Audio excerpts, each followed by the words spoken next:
So, magla-laminate tayo gamit ang laminating film. Ayan, laminating. Ayaw, hindi pa yan nalalaminate ha. Ayan, laminating film. Then, typewriting na may print lang siya. Then, this one, plancha. So, tapos, ito din, typewriting. Lagyan lang natin siya ng typewriting dito. Then, ayan, malabo pa siyang tignan dyan. Unlike this, ito.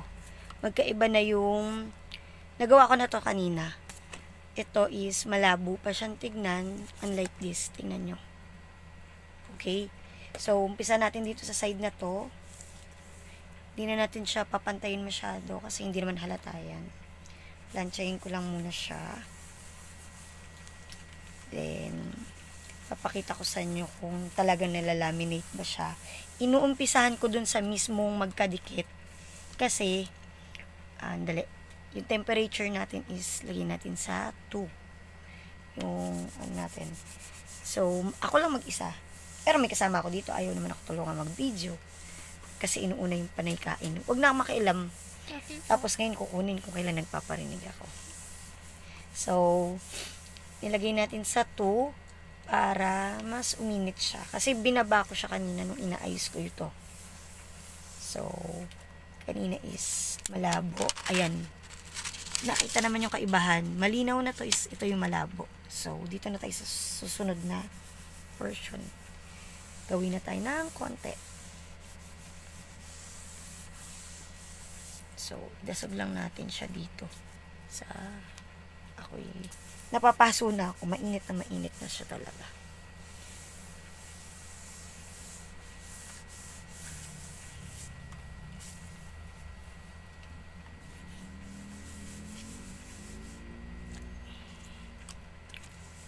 So, kanina bimpo yung pinatong ko dito sa ibabaw. Ayaw niya malaminate. Ayaw niyang ang tawag dito, ayaw niyang matunaw yung mismong laminating film, nahihirapan siya. Kaya nagpakuha na lang ng typewriting. Kahit na anong typewriting pwede niyong gamitin. Yumi, wag ka dyan anak, baka mapasok ka dito. Kahit na anong laminating film pwede niyong gamitin. Itong laminating film na nabili ko na to is makapal to eh. Kaya medyo matagal din yung lutuan talaga. As in, Yumi anak, baka malaglag ka dito. Oh, bigla ko ano. Akit ka muna. Hirapan ako eh. Nahirapan ako kasi si Yumi nandito sa may ibabaw ng double deck. Hala. Panay baba ng baba. Baka mamaya imbis na makapag-laminate ako dito ng maayos siya pa yung matirada.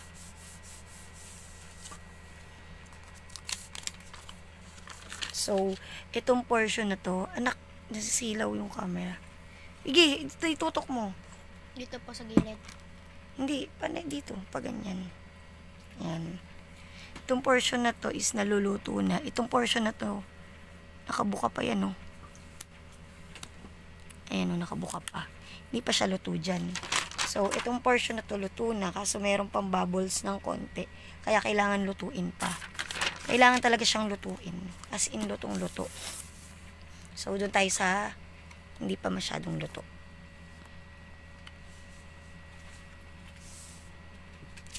Dasog mo yung typewriting, kuya.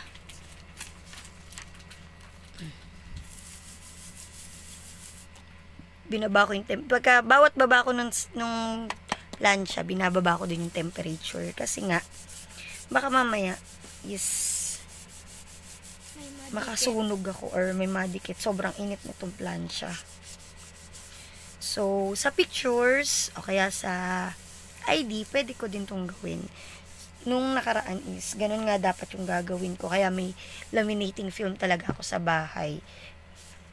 Kaso na nga lang, yung aking printer ay nagluko nga talaga. Baligtaran ko siya, pinaplansya. Nagluko yung printer ko nung nakaraan, ayaw na mag-print. Kaya hindi ko na masyadong pinush yung ano. Ito, may yellow na ako sa rep. Kaya gumagawa ako ngayon nito para ano ko dun sa labas.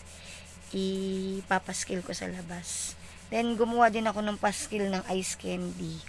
para if ever kung makagawa ako. Wala pa kasi kung flavoring ngayon ng ice candy. Ang meron lang dito chocolate tsaka yung cream o nung nakaraan kinain ng mga bata. Kaya hindi rin ako nakagawa. Wala pa akong masyadong ibang pang-flavor ng pang-ice candy. Baligtaran natin siyang paplansyahin. Sobrang kapal kasi talaga nung nung laminating film ko. Kaya medyo matagal ang lutuan.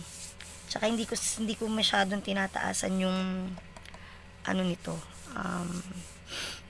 Temperature ng ating plancha kasi baka mamaya tayo ay masunog. Okay na siya.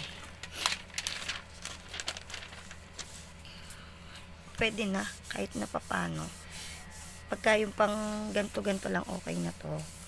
Pero pagka yung pang ID medyo manipis yung laminating film na bibili natin. Ito kasi talaga gagamitin ko dapat sa pang souvenir lang ng anak ko na laminating film. Kaso nga lang, medyo nagmamadali kami. Hindi na namin talaga Ayan o. Okay na siya. Hindi na siya nakabuka.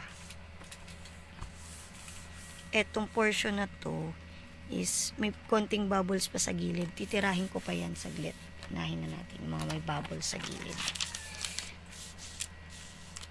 Pag yung may mga bubbles sa gilid, dinidiinan ko.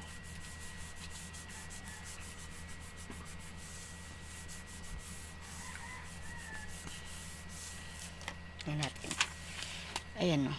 Medyo nawala ng konti. You ouch me. So, tama na.